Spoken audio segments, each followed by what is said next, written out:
presentation. Awesome. Thank you so much. Thank you so much for having me. And thank you so much, everyone who showed up for this. I do appreciate that with everything virtual, we're all at a point where it's getting more and more, it takes more and more convincing ourselves to actually attend another virtual meeting. So very much appreciate the outcome. I'm not Anthony Nocentino, who was actually supposed to be here, but I will try my best to deliver his or our content here today.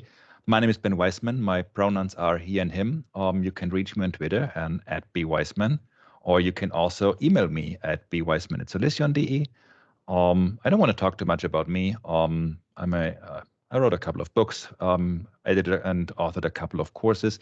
The only thing that I do want to point out here is I'm super passionate about enabling new speakers and increasing diversity in our speaker community. So if any of you feels like, hey, I want to get started with speaking, but I don't know how, I kind of, events will not select me, I don't know how to get started, please do reach out.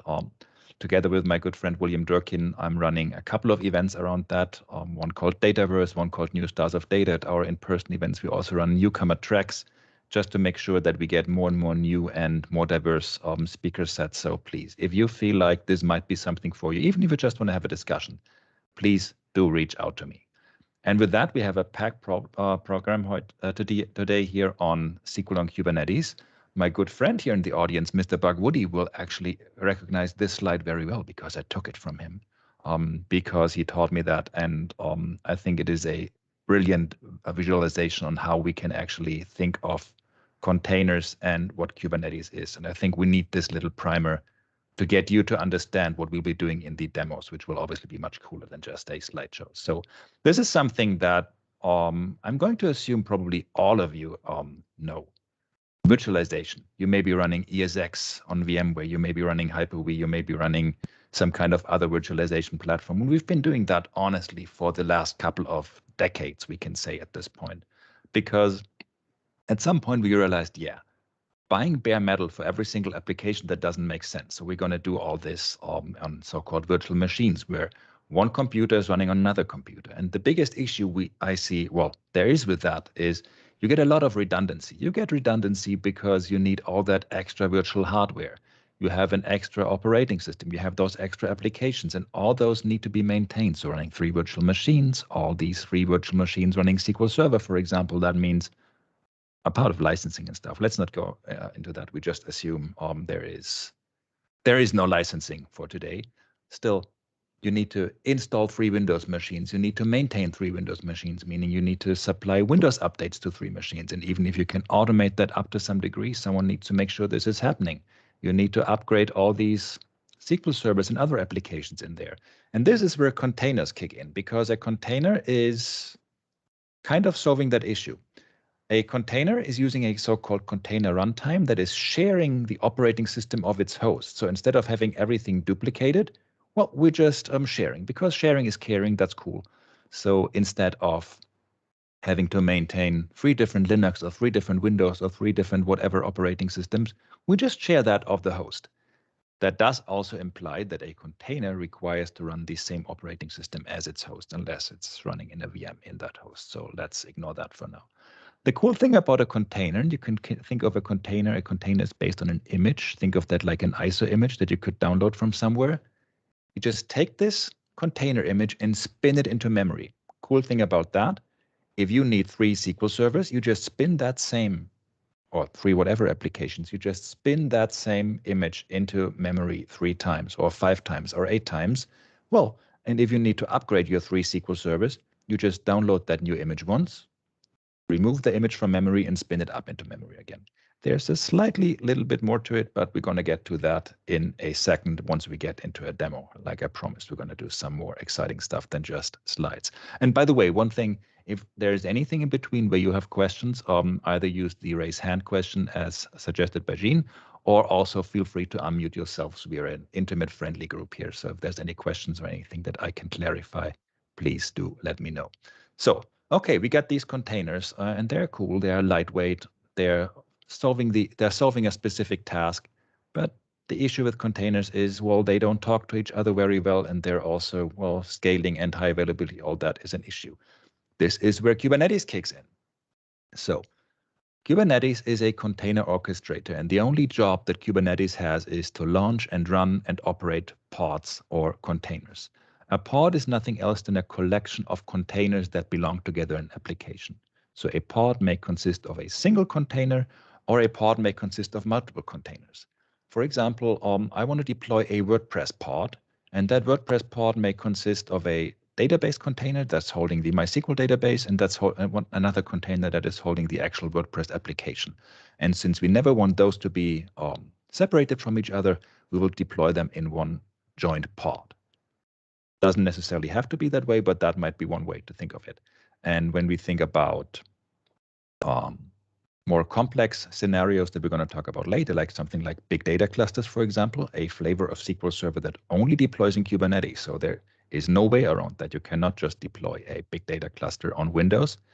You will see a couple of pods in there that have 4 or 5 different containers. And it's basically a logic of bringing them together. They're an abstraction of these containers, or a grouping of these containers. So these containers then live on a so-called node. A node is nothing else than a PC or a VM. It's some kind of server, some kind of hardware, virtual or physical. Of course, if you're running this in production and it's not in a cloud environment, it would usually be a physical environment, unless you're really using this only for microservices. Then again, it's called a Kubernetes cluster, and a cluster usually should consist of more than one of these nodes.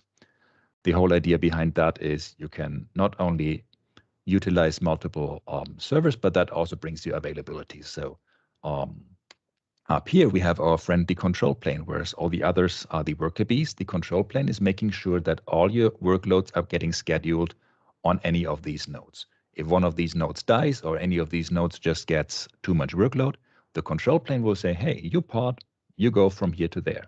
Hang on, that's not right.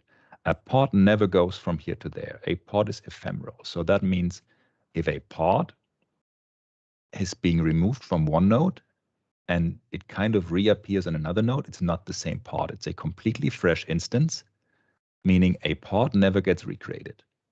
A new instance of that image, a new instance of a container may be spun up. It is never the same pod. But hang on, what does that mean for our data? I mean, I basically just said your SQL Server dies on one node, it comes up on another node, and it's not the same SQL Server.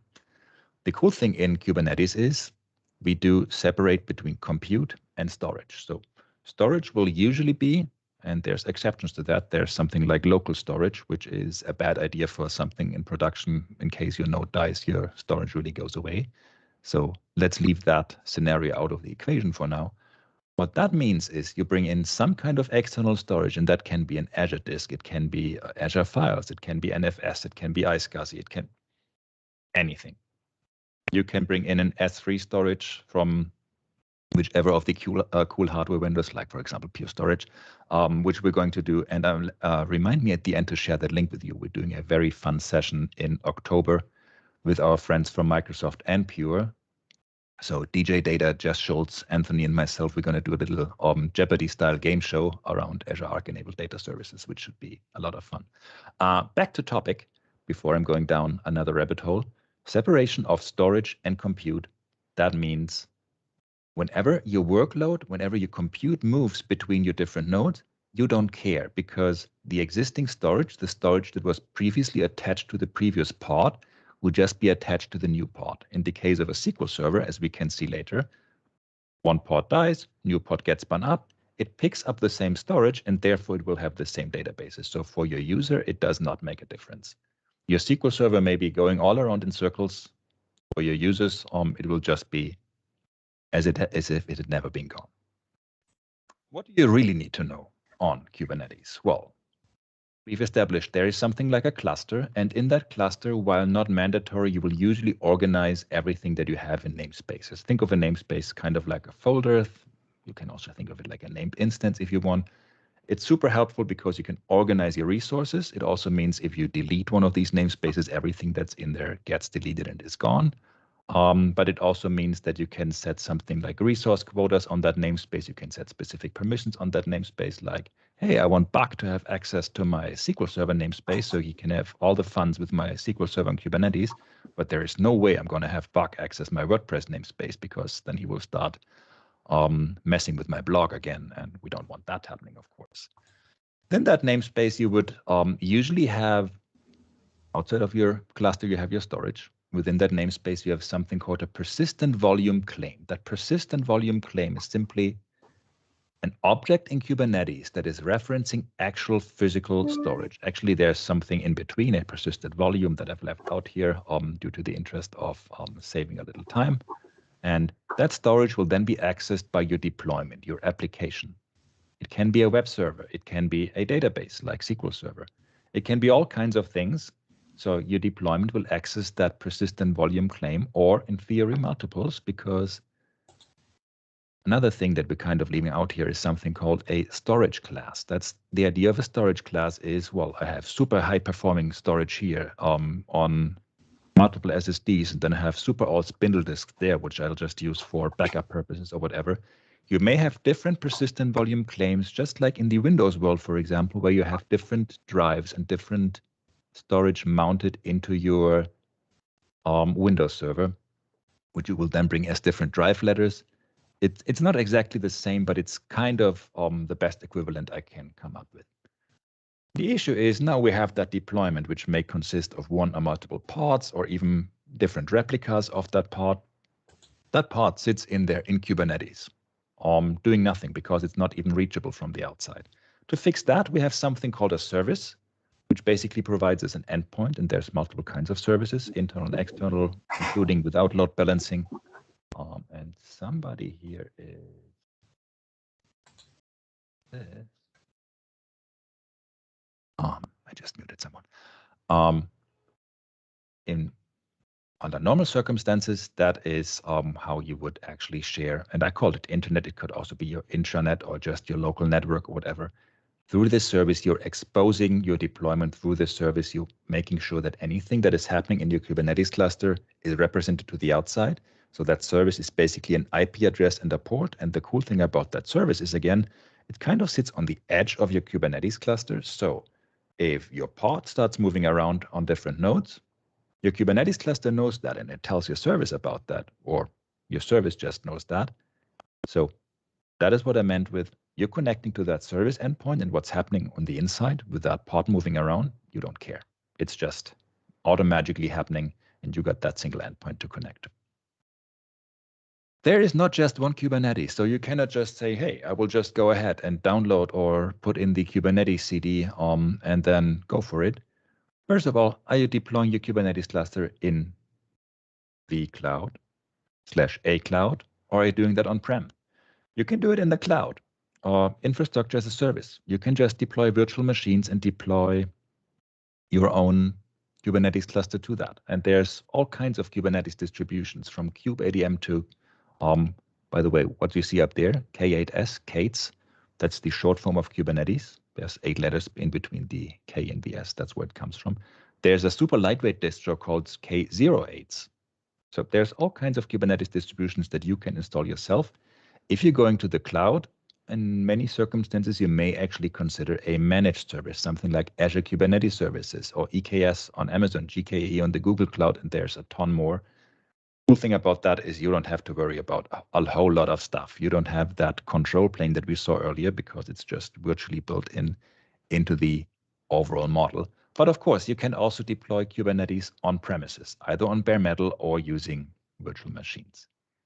If you're about to build your own cluster, basically the first thing is you install your control plane, which means you install the Kubernetes pre-requirements, which is Cubectl or Cubectl, kubecontrol, whatever you want to name it, which is a command line tool that we're going to see in a second that you use to talk to your Kubernetes cluster, any Kubernetes cluster pretty much. The kubelet and kubeadm, these are kind of the two tools, or not necessarily kubeadm, that kind of depends on the distro. But the kubelet is kind of the core application, and then you have that container runtime, which can be containerd or Docker. So we still see the Docker icon here. However, containerd is becoming the new default in Kubernetes.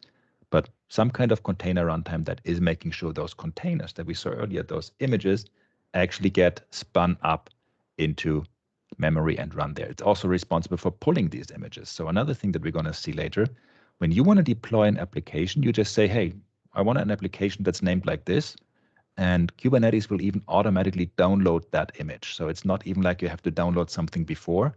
So Kubernetes kind of comes with its own package manager. Once you have installed all these prerequisites, you create your cluster, then you configure pod networking. Super important. Pod networking means you got those different pods and those different nodes and everything. They need to talk to each other because they build up their own network. And you have to be very much aware that they don't share the same IP addresses than your public network and everything, because otherwise you get duplicate IPs.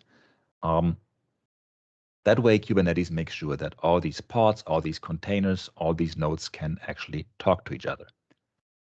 Once we got our control plane, like I said, the control plane doesn't do anything. It's kind of the queen in the hive, but it needs its worker bees. So to do that, take a couple of worker nodes, can be one, it can be two, it can be a gazillion. You also install Kubernetes on those, and then you just join them into your control plane. And therefore, you're actually building your cluster. And while that sounds super complicated, at the end of this demo, I'm going to have 10 lines of code. And in these 10 lines of code, I'm going to spin up a completely new Kubernetes cluster after installing all the prerequisites that it needs, log into my Azure subscription, and deploy a new Kubernetes cluster in Azure there, and then deploy SQL Server on that, all that in 10 lines of code. So that's as easy as it gets on a brand new machine. So it's not that complicated after all. And if you care about actually building your own Kubernetes cluster, ping me, and I'm also happy to hook you up with any resources that you may need for that. That we briefly mentioned, we're going to see it more in the demo, Cubectl, Cubectl, like I said, it's kind of the command line interface that you're going to have to talk to Kubernetes. And it can do all kinds of things. You can do something like Cubectl get pods pod 1. So it will get you anything around the pod called pod 1. If I would remove the pod 1, it would get me all the pods. And I wanted to output it as YAML because everybody loves YAML. Said nobody ever. But YAML is kind of the default format besides JSON when it comes to configuring and deploying stuff in Kubernetes. But Cubectl can also be used to say, hey, Cubectl create deployment Nginx using the Nginx image. That single line of code would deploy Nginx, so a web server, in your Kubernetes cluster. So that would in the background trigger, hey, download me the Nginx image. Once it's downloaded, spin it up into memory. Since I didn't provide anything else, it will have a single replica, so it will be one single web server pod. And my control plane node will make sure that it will run on any worker node that actually has the capacity to do that. We're not going to go into all the details of Cubectl today.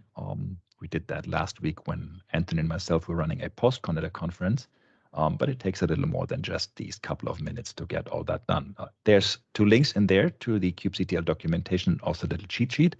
And again, I got a couple of more resources for you at the end. And if there's questions after that, of course, feel free to ping me. What does my setup today look like? It's actually super easy. I got a Windows admin client, which could also be Linux, but in the end, I myself, but also many other people that I see out there are still more confident using Windows. Not all of us, but many of us are. So I took a Windows admin client. This could also be a Linux client or a Mac, because all the tools that we're using here, Cubectl, Azure CLI, SQL command line tools, in theory, Azure Data Studio as well would qualify. It's all cross-platform. It doesn't really matter what you're using.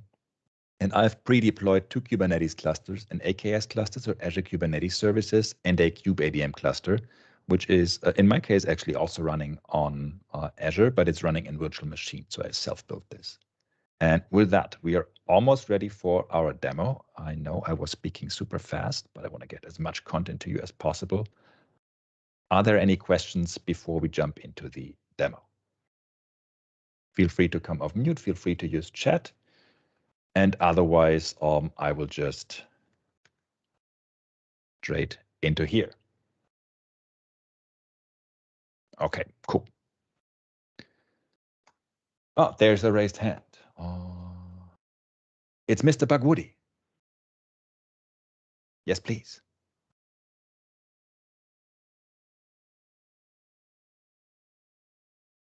Hang on. Sorry, I missed that. Yeah, you have a question there around storage, Ben. I don't know if you're going to cover that a little more later.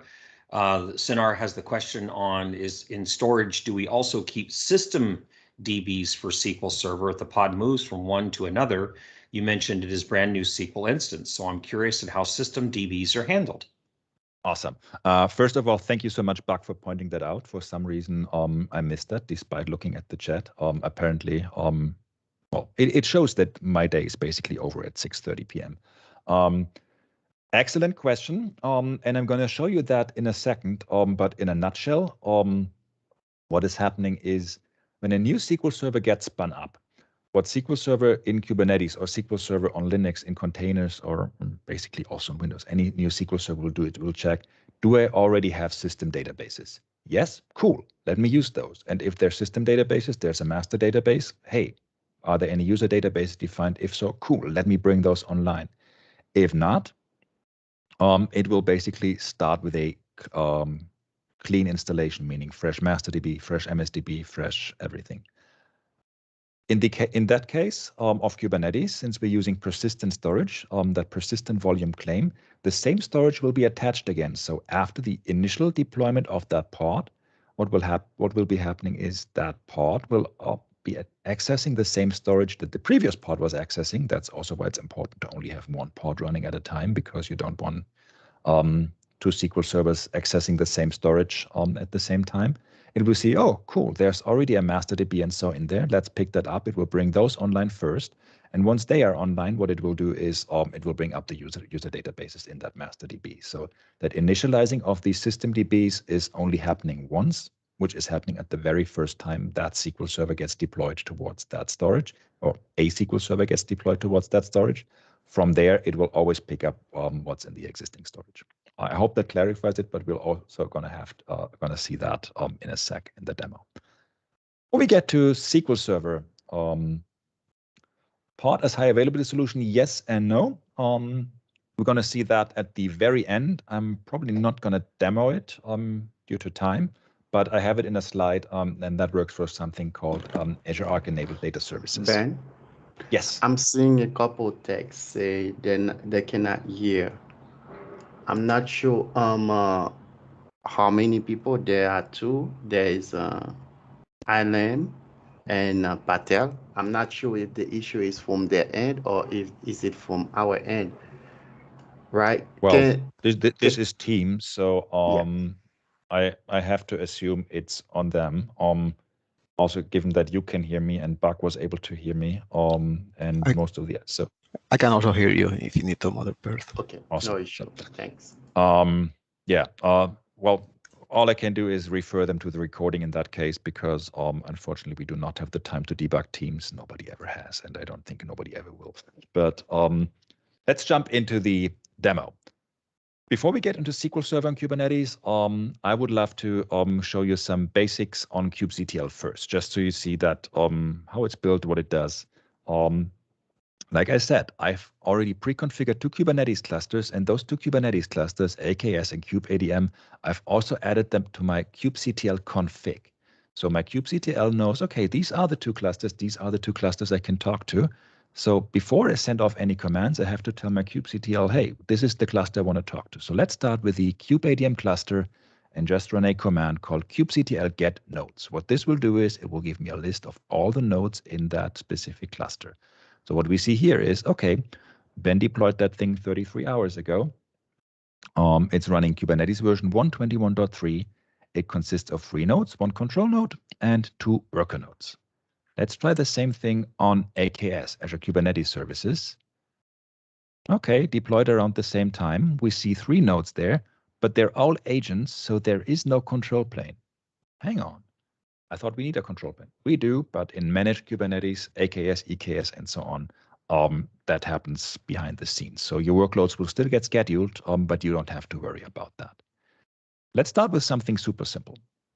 I'm going to say kubectl create deployment hello world and point it to the hello world app from the Google registry. So what that just did is it created a deployment called hello world, and a deployment in this case consists of my deployment and a pod.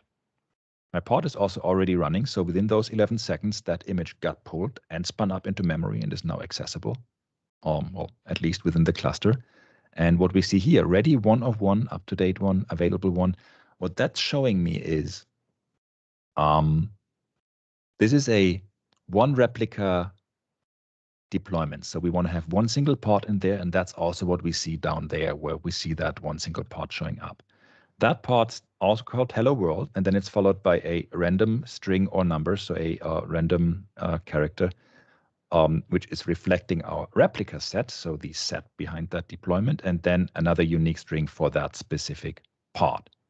Like I said, that pod will not be reachable before we expose it through a service. And since we are an AKS, I'm going to use a load balancer service. Not going to go into details of services, and check that service. So the first thing I see here is, okay, my external IP is pending.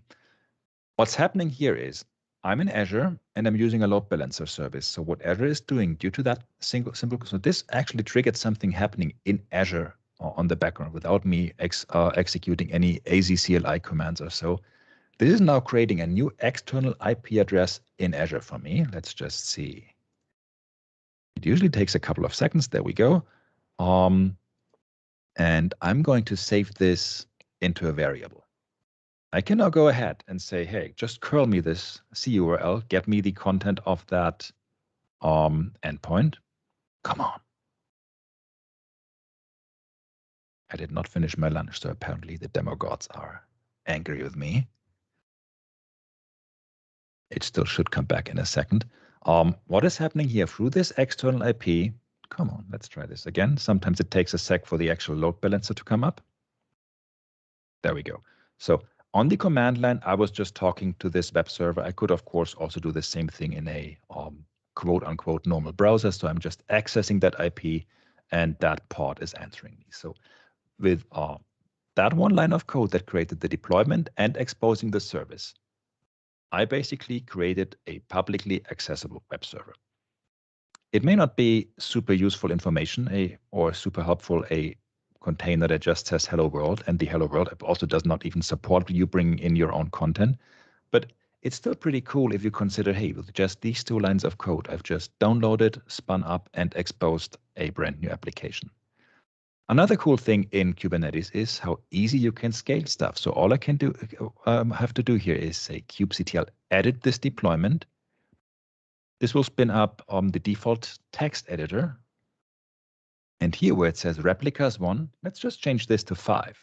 So instead of having one single web server, I'm spinning up 5 web servers. And if I check my deployment and my pods, my deployment will now say 5 out of 5. They're all up to date. They're all available. And as you can see, we got the first one that is still here from 3 minutes, 22 seconds ago. But we also got 4 new ones that just got spun up 4 seconds ago. So, and I could also have done the same thing on the command line. Generally, you can do everything on the command line as we did up here, which we call imperative deployments, or you can do it through YAML manifests, which is basically what we saw here. But we could also, obviously, and we're going to see that with SQL Server as well, going through manifests makes it reproducible, makes it reusable. So that is the way I suggest you're going down that route. However, you can do everything imperatively. Let's just clean this up. So we're going to delete our service and we're going to delete our deployment. Deleting the service in this case also means our external IP address in Azure, for example, gets deleted again. While an IP address might not be the biggest of your concerns, think that IP address might be a PVC, a persistent volume claim that is pointing to a disk in Azure. That would also mean your disk in Azure gets away, which also means you don't pay for it anymore. Because even though I said in the beginning there's no licensing involved, whenever we do something in Azure, it does cost a little bit of money. kubectl get deployment get pods. Our deployment is gone and our pods are still in the cleanup phase, so they're on the status of terminating. It takes them a couple of seconds to go away. If we wait a little longer, they would also be gone. I also want to show you very briefly the concept of namespaces. By default, we have our default kube public, kube node lease, and so on. There's a couple of default namespaces. I will just create an extra namespace called hello world. So I just created that managed instance / folder / whatever you want to think of. I used to call it a container, but that was super confusing because we're actually spinning up containers in Kubernetes. So I'm still trying to come up with something better. And then we have our same command as earlier. The only thing that I'm doing here is I'm saying -n, or I could also say -- namespace hello world. If I do kubectl get deployment and pods, I don't find anything because by default, that command will look in the default or current namespace. Let's do this. Kubectl get deployment pods in this namespace. We see a very similar picture to what we saw in the very beginning. Why is this important? Well, with these two objects, it doesn't really matter. Once you deploy tons of applications to your cluster, you really want to have it organized, which is why you want to use namespaces and which is also why you actually want to use something called labels, which we're not going to get into today. But just like you can use tags in Azure, you can use something in Kubernetes that is called labels, and it helps you to label your resources, which will in exchange also help you to organize, manage them. Like, for example, you can have a label that says, hey, this is a production, this is a Q&A namespace, this is a production, this is a Q&A pod, this is a SQL thingy, this is a WordPress thingy, and then do all kinds of different bulk actions to them, from setting permissions up to upgrading them and so on. Cool. Let's switch our context to our kubeadm cluster first. If you want to deploy a SQL Server in Kubernetes, what that SQL Server will need is, if it's a brand new SQL Server, and that's only for the very first deployment, is a NSA password, just like every SQL Server. So I have this super secret and super awesome password here that I'm going to something so strong. I'm saving it to a variable. And then I'm doing something in Kubernetes. I'm creating something called a secret. This content, so this password is now stored in a secret called MS SQL. So think of that secret again, kind of like a list, and that can have tons of actual secrets or values in there, and I have one actual secret in there called as a password and my value. It's not encrypted, it's just being hashed, so be super careful what you put in there.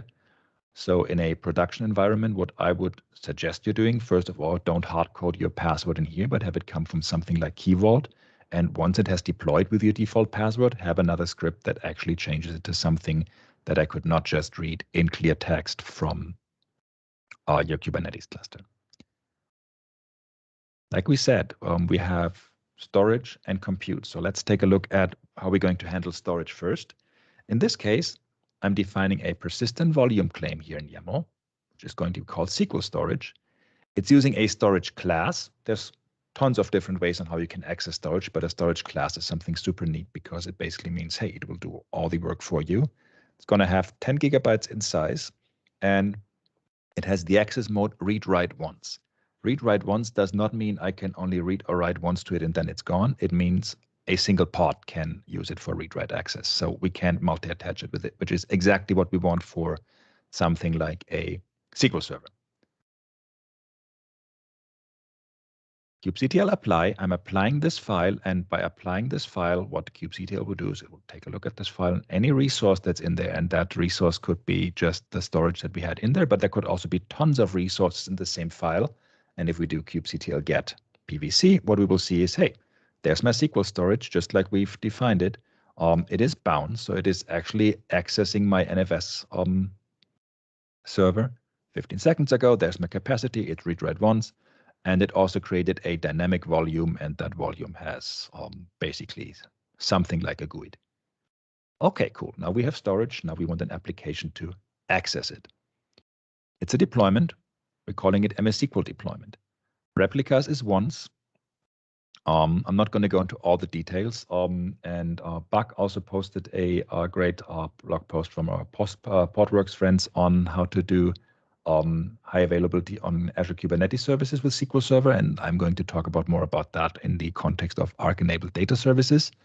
For a normal, it still feels strange to talk of a normal SQL Server when deploying it to Kubernetes, because a normal SQL Server kind of runs on Windows still, even for me. But leave this at once. There's a couple of these labels. I'm not going to go into these details just because we don't have 8 hours, but only 50 minutes. The interesting part here is I'm pointing this to an image, and I, for no specific reason, chose CU6.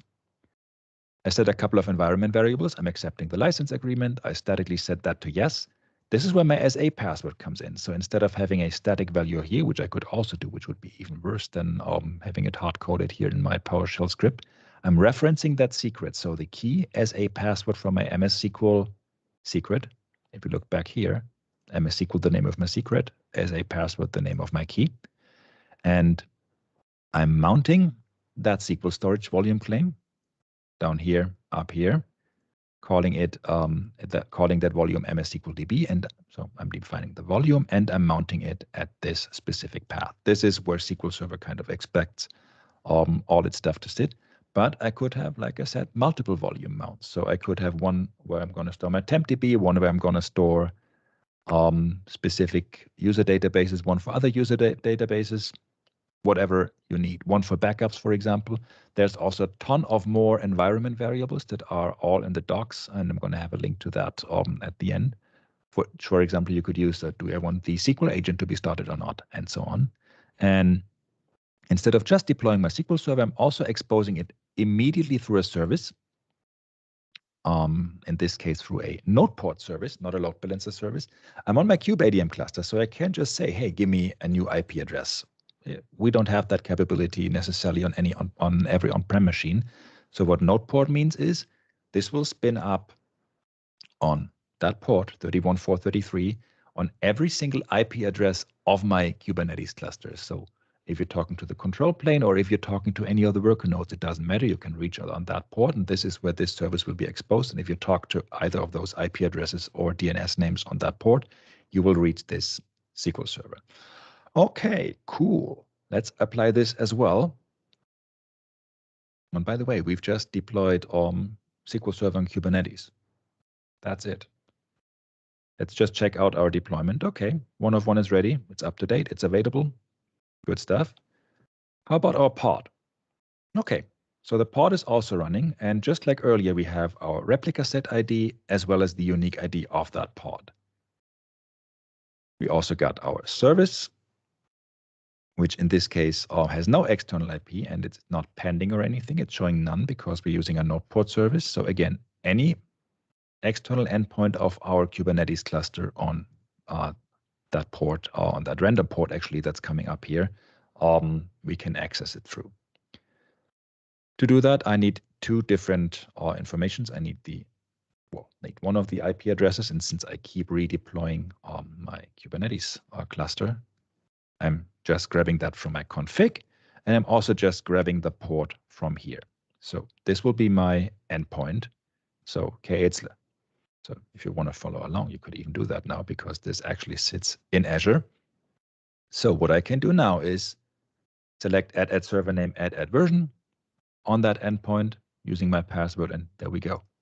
We're running RTMCO6. This also gives me the name of the pod. So this is also something to consider when deploying SQL Server on Kubernetes. One of the things that you want to do in a production environment is, and it's one of the settings that you could put into that YAML. So there's a gazillion options that I did not put in there because, again, interest of time. In this case, we're getting the name of our pod. That means effectively the name of our SQL Server will change every single time that pod gets not recreated, but a new pod gets spun up. That means if you have an external monitoring software, it will probably get super confused because they kind of rely on your server name to be stable. So that's one of the things that you probably want to set to something stable and static. Anyways, let's create a database that we're going to call testdb1. And I'm just going to do create database testdb1. And we're going to have an educated discussion on if it's smart to just say create database without any options like where to store files and everything. I'll just allow it for today. And if I look on my NFS server, and I'm just running this through SSH and list the directory, hey, cool, there we go. It just created an MDF and an LDF for me. I can also see that running select physical name from our master files. Oops, there we go. Last ones. There we go.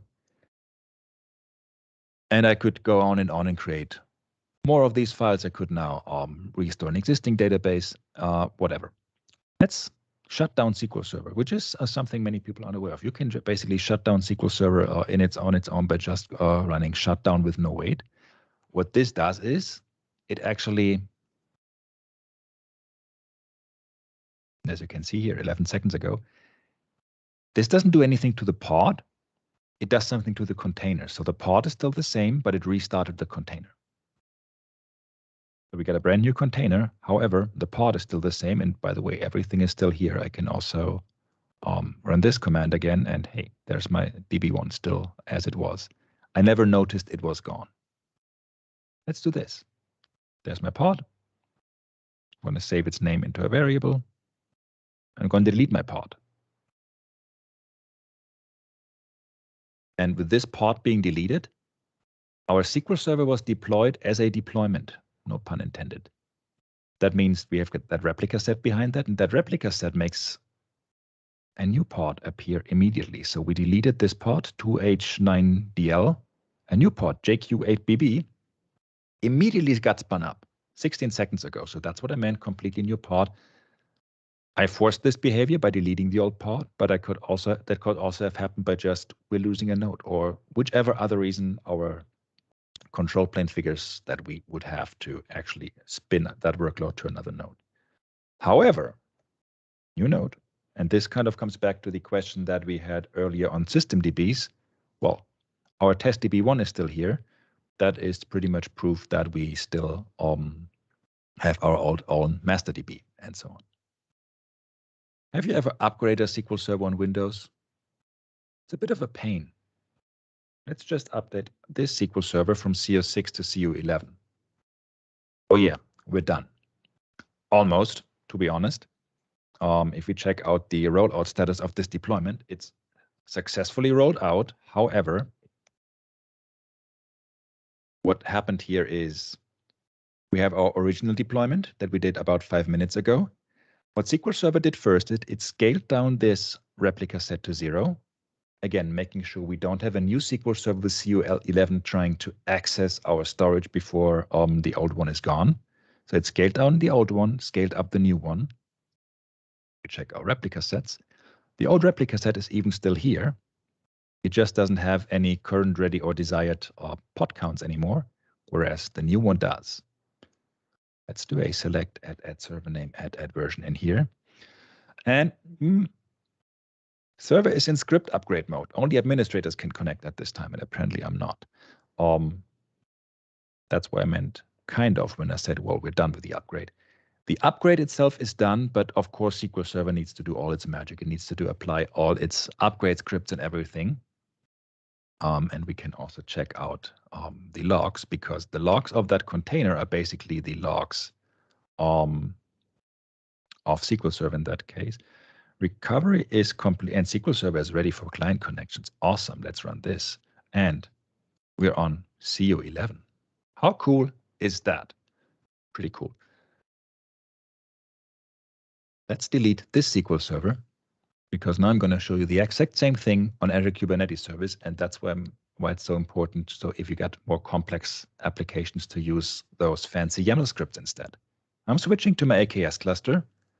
I'm missing my secret, so I'm creating that because we only created that on the other storage. The only difference between my AKS storage and my Cubectl storage is in Cubectl, I was referring to the NFS client. In AKS, I'm referring to Managed Premium, because why use standard disks? We're going back. We're going Managed Premium. So this will deploy an Azure disk in the premium tier for us. Other than that, completely same file. Let's apply this. And boom, we got our SQL storage.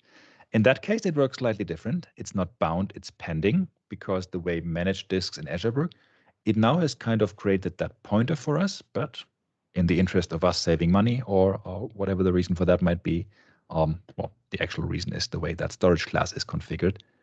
It will only create that disk, it will only create that volume for us once we actually do something for that. We don't even have to look into our deployment SQL file, because it's the exact same file that we had before. So I just apply the same file. Okay, there we go. MS SQL deployment. Now our SQL storage is bound again with a PVC and a GUID-ish ID of that volume, accessing our managed premium storage class. Did our pod create? Of course, well, kind of. It's on container creating. So container creating meaning it is still pulling the image. I have to admit something. I cheated a little bit. I pre-pulled the image on the Cubectl cluster, not on the AKS cluster. So this is going to take slightly longer, but only super slightly. So that's how fast it was actually pulling that image and getting it ready. But our service, it's a node port service, because that's how we had it defined up here. And Well, we could use node port also on AKS. Let's do something cooler. Delete the old service and just create it as a load balancer service again. Apply this. We're going to run into the exact same issue as before. Our external IP is now pending. So it's going to take us a couple of seconds. And once that is happening, we can save that IP address, access this static port, and go on. Are we there yet? So do something like this. Otherwise, there we go. Save it. And depending on if our SQL Server is ready yet, because again, this is also a new SQL Server. It had to spin up the. It's still waiting for us to be ready. Anyways, if we give this a couple of seconds, we would get there. So that is how easy you can take one YAML file from one Kubernetes cluster to another. The only thing that you need to consider is what's different in that environment. So if you're moving it from one kubeadm to another kubeadm cluster, nothing is different potentially. If you're moving from kubeadm to AKS, so completely different infrastructure, networking is different and storage is different. So service and PVC, those are the two things, the two moving parts that we kind of need to look at and we kind of need to modify for them to work perfectly. But other than that, in the past couple of 20 minutes, I'm going to say, not only did we walk through what Cubectl can do for you and how you can deploy a simple web server, but we also deployed 2 SQL servers and we even upgraded one of them from CO6 to CO11. So anybody still saying SQL Server on Kubernetes is so super complicated, I have to say, no, it's not. Let's give this another try. And there we go. And of course, it is running CO6 again because we were using the original YAML manifest. We could now go ahead and update this as well. Maybe we just won't. Let's clean this up and come back to here. There's 2 more things that I would like to show you super quick. And I'm going to do that one super fast, actually, in the interest of time. One of the flavors that we've also mentioned earlier on Kubernetes of SQL Server is something called Big Data Clusters, released with SQL Server 2019. And the super cool thing about that is you have your SQL Server master, the orange thingy that you see on the left. Let's ignore the whole left part on control. That would be overkill for what we're trying to achieve here, which is just a regular SQL Server on Kubernetes. This is, by the way, also one of those that you could deploy as a high availability solution. And what it does then, it scales out your SQL Server. And that is so cool. You got the data pool where you see 2 SQL Server instances, it could also be 4 or 8 or however many ever you need, where you can actually take a specific SQL Server table, push it to the data pool, and it gets spread out across multiple SQL servers. So you're not partitioning, but you're actually spreading out a table across multiple servers.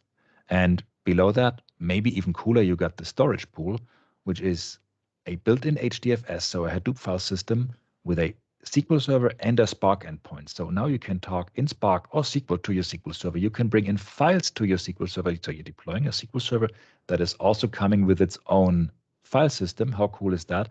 All that runs through one single deployment, and basically every single box that you see up here would be represented as a pod in Kubernetes. There's also bunch of more stuff like shared services for monitoring and so on. Let's talk about that another time. And then there was one more thing I wanted to show you. I'm going to do that one a little slower. Azure Arc enabled data services. This is kind of because when I started looking at Kubernetes 2 or 3 years ago and SQL, I was like, why? And this is kind of the answer. This is kind of the end of the road. This is kind of the end of the path that led us all here. You use Cubectl, talk to your Kubernetes server so far. We had that. With Azure Arc enabled data services, the first thing you would do is you deploy something called an Azure Arc data controller.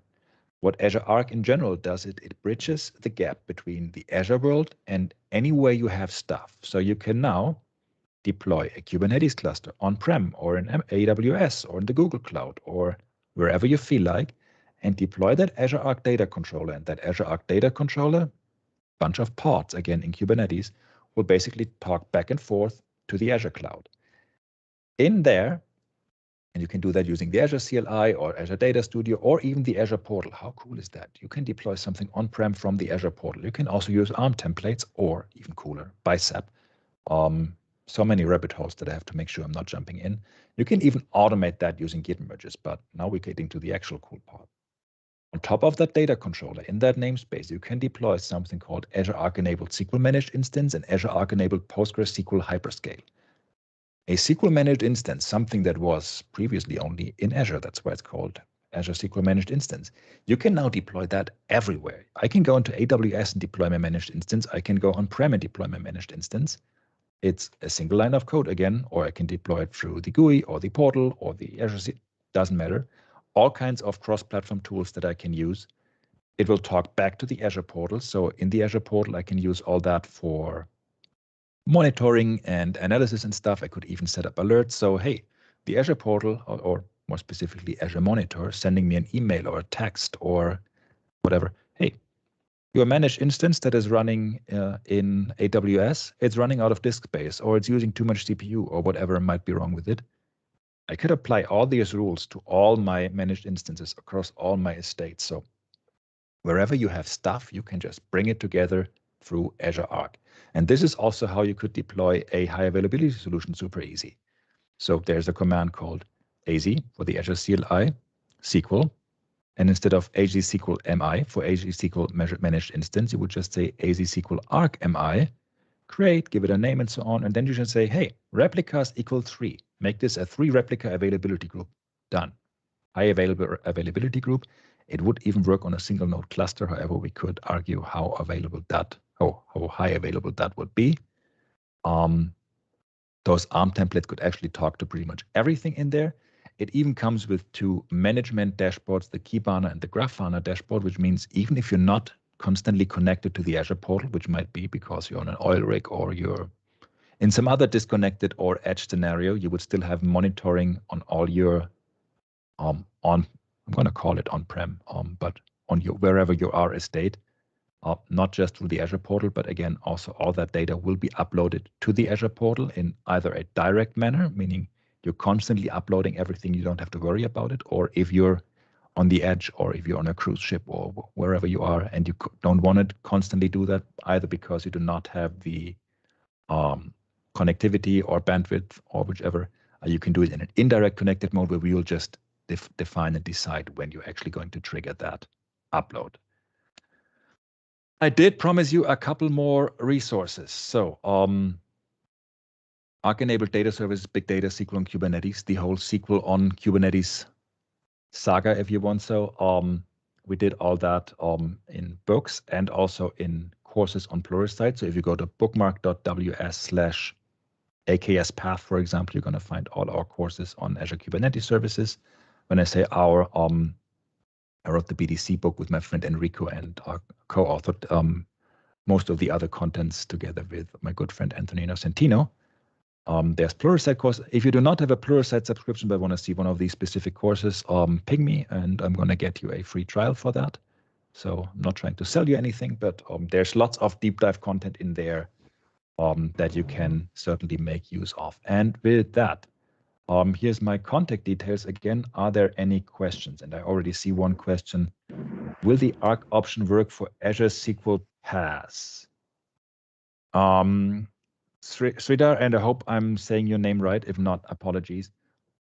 Yeah. So the question is probably, are you looking for Azure SQL DB? Is that kind of what you're asking for? Okay. Yeah. So Azure SQL DB is currently not part of the Azure Arc offering. So at this point, it's Azure Arc SQL Managed Instance and it's PostgreSQL Hyperscale. Those are the 2 options. And if you're asking me, I wouldn't even be too sure if we're going to get SQL DB in there because it's so easy to deploy that SQL MI in there.